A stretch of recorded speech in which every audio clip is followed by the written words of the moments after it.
যত কথা আল্লাহর কাছে আরাফাতে বলেছেন, যত দোয়া করেছেন, এর ভিতরে সবচেয়ে উত্তম হলো লা ইলাহা ইল্লাল্লাহু ওয়াহদাহু লা শারীকা লাহু লাহুল মুলকু ওয়া লাহুল হামদ ওয়া হুয়া আলা কুল্লি শাইইন কাদির। আমরা এই আমলটা খুব বেশি বেশি করব ইনশাআল্লাহ। দোয়া কবুলের জন্য আরেকটা গুরুত্বপূর্ণ বিষয় হলো অন্তরের গহীন থেকে, হৃদয়ের ভেতর থেকে দোয়া করা, শুধু মুখ থেকে দোয়া না। আমরা অনেকে শুধু মুখ থেকে দোয়া করি, অর্থাৎ শুধু আমরা মুখ দিয়ে বাহ্যিকভাবে আমরা অনেকে মুখে কিছু দোয়া আওড়াই, দোয়া মুখে উচ্চারণ করি, আমার অন্তর দোয়া করে না। এটা দোয়া না। দোয়া হবে সেটা যেটা অন্তরের গভীর থেকে আসবে, অর্থাৎ আল্লাহ সুবহানাহু ওয়া তাআলার কাছে আমি হৃদয় থেকে আমি কথাগুলো বলবো পূর্ণ মনোযোগের সাথে, সম্পূর্ণ আল্লাহর দিকে মোতাওয়াজ্জহ হয়ে, তারপর আমি মনের চাওয়াগুলোকে নিবেদন করব। দোয়ার জন্য আরেকটা গুরুত্বপূর্ণ বিষয় হলো আল্লাহ সুবহানাহু ওয়া তাআলার কাছে কায়মন বাক্যে দোয়া করা, কান্না ভেজা কণ্ঠে দোয়া করা, হৃদয় নিংড়ে দোয়া করা। দোয়ার জন্য এই বিষয়টা অনেক গুরুত্বপূর্ণ। এজন্য অনেক সালাফ বলেছেন যে দোয়া কবুলের আলামত হলো যে দোয়ায় আপনার চোখের পানি পড়ে, যে দোয়ায় কান্না চলে আসে, যে দোয়ায় আপনার অন্তরটা বিগলিত হয়ে যায়, যে দোয়ার পর আপনার অন্তরটা প্রশান্তি অনুভব করে, সেই দোয়াটা আল্লাহ সুবহানাহু ওয়া তাআলার কাছে গ্রহণযোগ্য হয়েছে বা হয়ে থাকবে, এরকম সুধারণা আপনি পোষণ করতে পারেন। তো সেভাবে আমরা ইনশাআল্লাহ আগামীকালকে দোয়া করব। আরেকটা বড় আমল তাকবীর তাশরিক, আগামীকাল ফজরের পর থেকে নিয়ে 13 তারিখ আসর পর্যন্ত আইয়ামে তাশরিক, এই দিনগুলোতে প্রত্যেক নামাজের পর আমরা তাকবীর পড়ব। আল্লাহু আকবার, আল্লাহু আকবার, লা ইলাহা ইল্লাল্লাহু, আল্লাহু আকবার, আল্লাহু আকবার, ওয়া লিল্লাহিল হামদ। এই তাকবীর প্রত্যেক নামাজের পরে পড়ব। একা একা নামাজ পড়লেও পড়ব, জামাতের সাথে যখন পড়ব তখন আমরা ইনশাআল্লাহ এটা মনে করে পড়ব। আর তালবিয়া তো চলতেই থাকবে, জমরাতে পাথর মারার আগ পর্যন্ত তালবিয়া চলতে থাকবে। তালবিয়ার পাশাপাশি তাকবীর, তাহলিল, তাহমিদ এগুলো চলতে থাকবে। আল্লাহু আকবার কাবীরা ওয়ালহামদুলিল্লাহি কাসীরা ওয়া সুবহানাল্লাহি ওয়া বিহামদিহি বুকরাতাও ওয়া আসীলা। বেশি থেকে বেশি তাকবীর পাঠ করব। আমরা অনেকেই আছি যারা হজের সফরে এসে গল্প আড্ডা মেরে সময় নষ্ট করি। আমরা বাংলাদেশের মানুষ বড় আড্ডা প্রিয় মানুষ। আমরা মক্কা মদিনা থাকাকালীন সময় হারামে নামাজের পরে অবশিষ্ট সময়গুলোতে আমরা হোটেলে বসে আড্ডা ফাড্ডা মেরে গাল গল্প দিয়ে আমরা সময় নষ্ট করি। এটা কোনো অবস্থাতেই করব না। প্রতিটা সময়, প্রতিটা মুহূর্তকে আমরা মূল্যবান মনে করে সেটাকে সর্বোচ্চ সুন্দর ব্যবহার করার চেষ্টা করব। আল্লাহ আমাদেরকে সে তৌফিক দান করুন। তাহলে তাকবীর তাশরিক পাঠ করব কালকে ফজর থেকে ইনশাআল্লাহ। আর যখন আমরা মুভমেন্ট করব, বিশেষ করে আপনি এখান থেকে তাঁবু থেকে বের হচ্ছেন, কোন দিকে যাচ্ছেন, আপনার বিছানা থেকে উঠে হাঁটা দিচ্ছেন, তখন আপনার মধ্যে আপনি তালবিয়াটা বেশি করে পাঠ করবেন, তাকবীরটা বেশি করে পাঠ করবেন। আপনি এক তাঁবু থেকে আরেক তাঁবুতে যাচ্ছেন, এই প্রতিমধ্যে আপনার তালবিয়া চলতে থাকবে, তাকবীর চলতে থাকবে। বাসে উঠে আপনি আরাফাতে যাচ্ছেন, তখন তাকবীর চলতে থাকবে। আরাফাত থেকে আবার মুজদালিফা আসছেন, তখন তাকবীর চলতে থাকবে। এভাবে মুভমেন্টের সময়গুলোতে বিশেষভাবে তাকবীর আমরা উচ্চস্বরে পাঠ করতে থাকবো এবং তালবিয়ার সাথে সাথে পাঠ করতে থাকবো। তাহলে তাকবীর এবং তালবিয়া এই দুইটা খুব বেশি করে চলবে ইনশাআল্লাহ। সকাল থেকে দুপুর পর্যন্ত আমরা ঘুমিয়ে রেস্ট করে শরীরের মধ্যে এনার্জি তৈরি করব, যাতে করে জোহর আসর একসাথে পড়ে এরপর আমরা টানা সূর্য ডুবা পর্যন্ত দোয়া করতে পারি। দেখুন, জোহর আসর আরাফাতের ময়দানে আমরা একত্রে কেন পড়ি? এর একটি কারণ এটিও যে দোয়ার জন্য আসরের সালাতকে জোহরের সাথে পড়ে এরপর প্রিয় নবী সাল্লাল্লাহু আলাইহি সাল্লাম দীর্ঘ সময় দোয়ায় মাশগুল হয়ে যেতেন। তার মানে আরাফাতের দিনের দোয়া এত গুরুত্বপূর্ণ যে 2 ওয়াক্ত নামাজ একসাথে পড়ে তারপর আমরা টানা সূর্য ডোবা পর্যন্ত যাতে বিরতিহীন ভাবে দোয়া করতে পারে সেই সুযোগ আমাদেরকে দেয়া হচ্ছে। এজন্য আপনি কতক্ষণ দাঁড়িয়ে দোয়া করলেন, কিছু সময় বসে বসে দোয়া করলেন, কিছু সময় সিজদায় গিয়ে দোয়া করলেন, সে কাজগুলো করবো ইনশাআল্লাহ তাআলা। সিজদায় আমরা দোয়া করব, অনেকে আমরা এটা জানি না। নবী করিম সাল্লাল্লাহু আলাইহি ওয়াসাল্লাম বলেছেন, আকরাবু মা ইয়াকুনুল আবদু মির রাব্বিহি ওয়া হুয়া সাজিদ। বান্দা আল্লাহর সবচেয়ে কাছাকাছি যেতে পারে সিজদায় গেলে।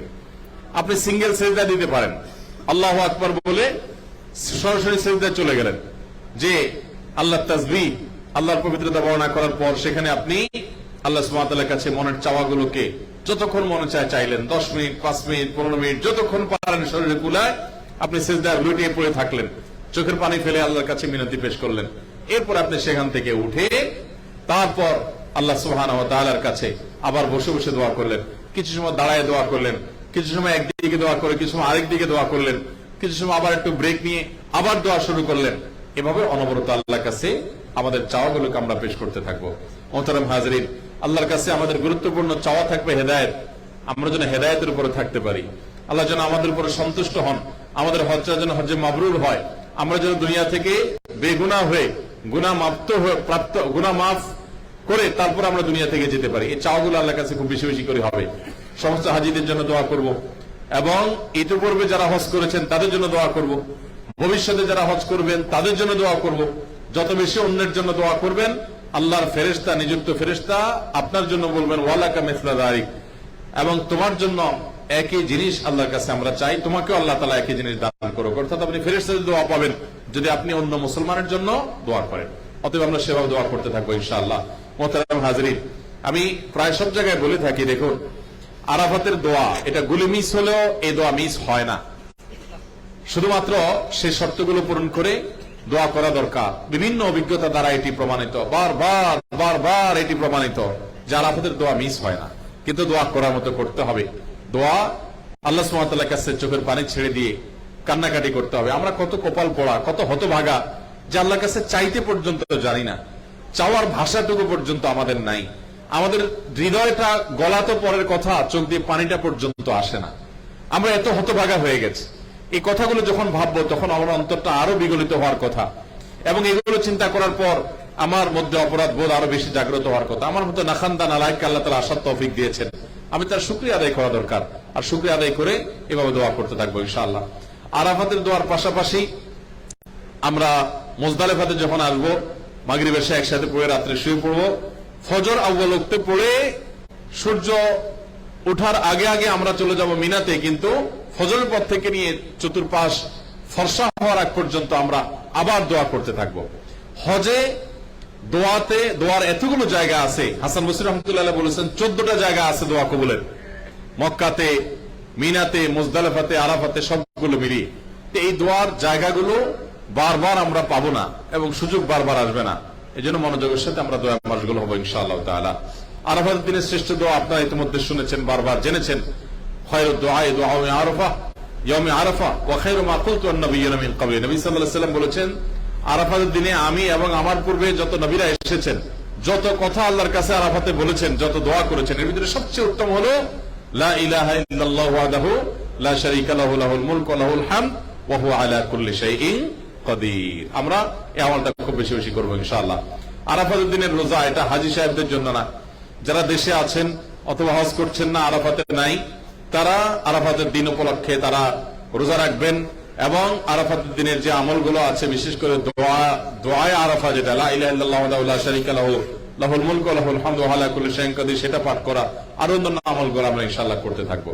আল্লাহ সুবহানাহু ওয়া তাআলা আমাদেরকে মাবরুর হজ করে, এমন হজ করে যে হজের বিনিময়ে আখিরাতে জান্নাত আর দুনিয়াতে গুনাহ মাফ, এই দুইটা জিনিস নিয়ে আল্লাহ তাআলা আমাদেরকে যাওয়ার তৌফিক দান করুন। সবাই সেটার জন্য নিয়তগুলোকে যেমন খারেজ করব, এবং মাবরুর হজের জন্য যে বাধাগুলো আছে সেই বাধাগুলো ডিঙাবার চেষ্টা করব। কোনো বিতর্ক, বর্ষা, ঝগড়া ঝাঁটি করব না।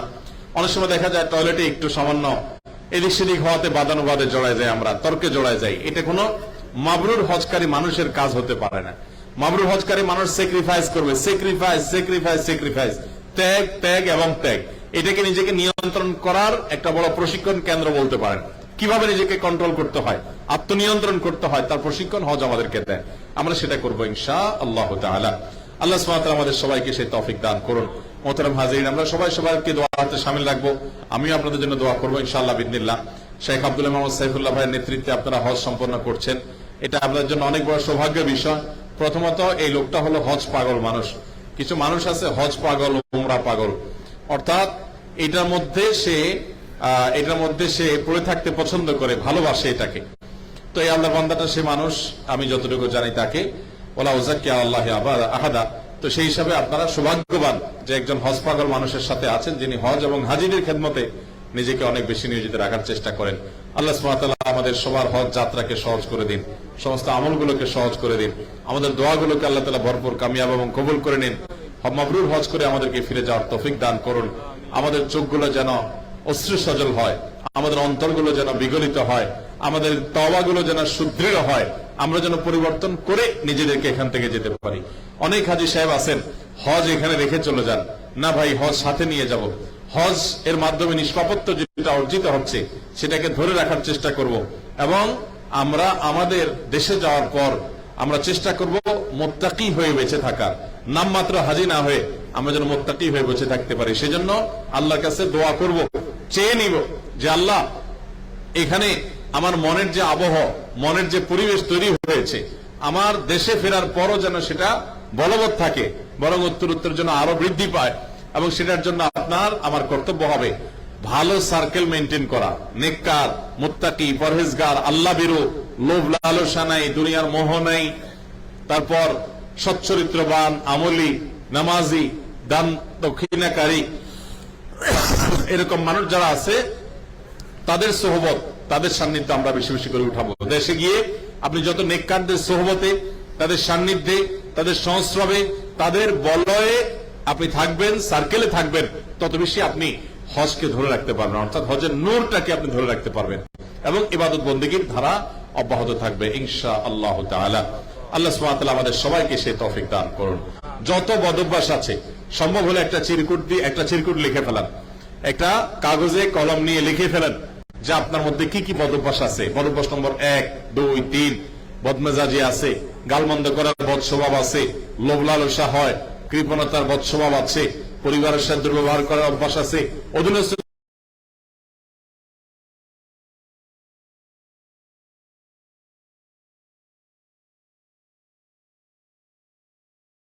আরাফাতের দিনের শ্রেষ্ঠ দোয়া আপনারা ইতিমধ্যে শুনেছেন, বারবার জেনেছেন, খায়রুদ দুআ দুআউ আরাফা ইয়াউমে আরাফা ওয়া খায়রু মা কুলতু আন-নাবিয়্যুনা মিন ক্বাবলি। নবী সাল্লাল্লাহু আলাইহি ওয়াসাল্লাম বলেছেন, আরাফাতের দিনে আমি এবং আমার পূর্বে যত নবী